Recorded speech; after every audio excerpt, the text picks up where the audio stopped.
Hey, morning, everybody. Welcome to SheppardDevos. It's Sean, and good to be with you again today.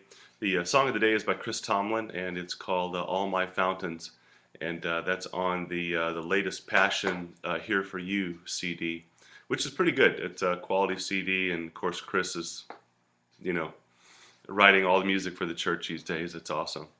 The song has got a naturally a great message, and we want to look at the word today and talk a little bit about it. But I like what the songs, the this chorus says, "Open the heavens, come living water.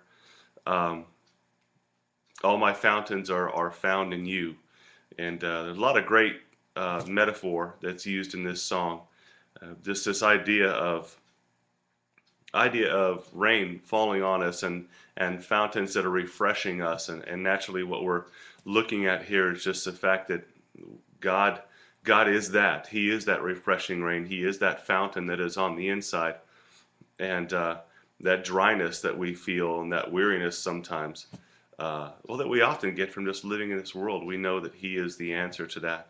We're going to take a look at some scriptures today in the book of John, and just develop a couple ideas here. But in John chapter 4, it'll be a familiar story for many of you. But Jesus is on a journey, and as he is on this journey, he walks purposefully through Samaria, where he comes up to a well about the middle of the day, about noon, I guess. And there at the well is this Samaritan woman.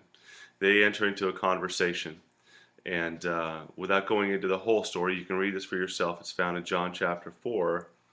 Jesus is in his conversation with this Samaritan woman, says this in verse number 13. Matter of fact, let me back to verse 10. So Jesus answered and said to her, "If you knew the gift of God and who it is who says to you, 'Give me a drink,' you would have asked him, and he would have given you living water." In 11 it says, the woman said to him, "Sir, you have nothing to draw with, and the well is deep. Where do you get the living water? Are you greater than our father Jacob, who gave us this well, and who drank from it himself, as well as his sons and his livestock?" And Jesus answered and said to her, "Whoever drinks of this water will thirst again." He's referring to naturally the natural water, the well that's in the ground. He says, "Whoever drinks of this water will thirst again. But whoever drinks of the water I shall give him will never thirst. But the water I shall give him will become in him a fountain of water springing up into everlasting life." So this woman is thinking just in the natural, and Jesus has asked her for a drink of water. She's so she's again entered this conversation with him, and and she said, "Hey, listen, I'm a Samaritan. We don't really affiliate with you Jews." And he's like, "Listen, if you knew who it was that was speaking to you right now, you'd ask me for a drink." And then we go on to see that he's developing this idea that she's thinking in the natural water, and he's trying to tell her, if you receive what I will give you, you will have this fountain of water that will well up inside you that will never end. So she's thinking physical, he's thinking spiritual. So we look at this song about this issue of open the heavens, come living water, all my fountains are found in you. It's the same thing. It's as if we're having this conversation with Jesus, just like the Samaritan woman was. And we understand that we're talking about spiritual things here. And that Jesus, just like he told the Samaritan woman, said, "Hey, listen, if you take what I give you, I'll give you that living water that wells up from the inside." It's actually a fountain. It's not a pool, something that's going to shrink. It's a fountain that continues to feed and continues to bubble up. And his promise is the same thing to us. One of the things you run into, though, is that so often we have other fountains. This song says, "All my fountains are in you." But as we walk through this world, we see that we sort of have other fountains, don't we? That is, we have other things that we look to for satisfaction, other things that sort of fill a little bit of a void in our life. They just never fill it completely, because we know that everything in this world, everything we look to provide satisfaction for us, is going to be short-lived.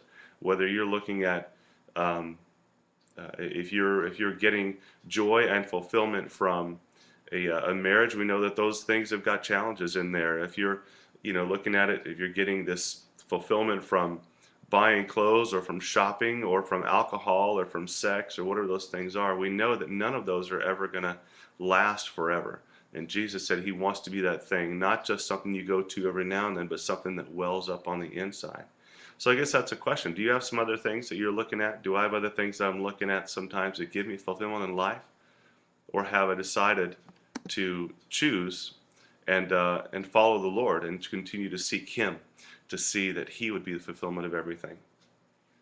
And I've given this some thought here this morning, and it's sort of an interesting idea. How do you get there? I mean, this sounds great, right? We say, well, that the fountain of living water that's springing up within me sounds great, but I'm not feeling like I'm experiencing that. You might be saying, if God is this refreshing rain, I feel pretty dry right now. I'm not sensing that thing. And there are times and seasons in our life, and I think sometimes He allows us to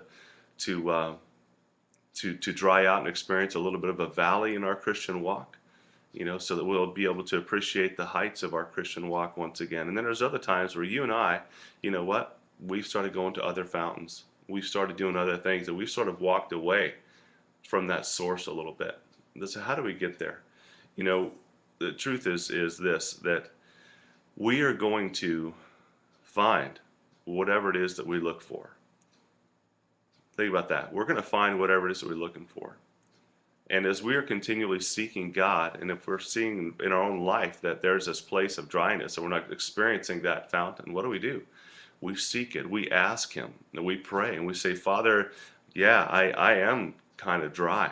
Lord, I am praying and asking that You would pour this living water into me, that You would renew me, that You would refresh me, that You would bring me back to that place where I had a real sense of Your Spirit. And we're going to find whatever we look for. But unfortunately, sometimes we do it to ourselves because we stop seeking Him, and we become too easily satisfied with these other things in the world. So I guess the takeaway today, should be that let us be continually seeking and continually looking for His living water, and let us ask Him to say, God, I pray that You would pour that into me. And then we also take some steps, right? Because we want to get around other people too that are experiencing that same fountain. Because as you get around those people that are filled with joy and filled with the Spirit of God, doesn't it make you want that a little bit more yourself? And as you want that a little bit more yourself, doesn't that make you ask God for those good things and say, Lord, pour Yourself into me. Let me find that fountain again on the inside. Then the fountain's important not just for you, but as I said, with those people that you want to get around, those folks that are bringing life to you because you can sense that Spirit of God within them and they are refreshing you. That's exactly what we want to be, isn't it? For other people. Where other people would see that fountain and sense that fountain in us, and they're going to come up close to try to get a little refreshing. So the fountain is for us, definitely, but the fountain is also for those that are around. So hey, bless you all. Sorry I went so long this morning. Have a great week.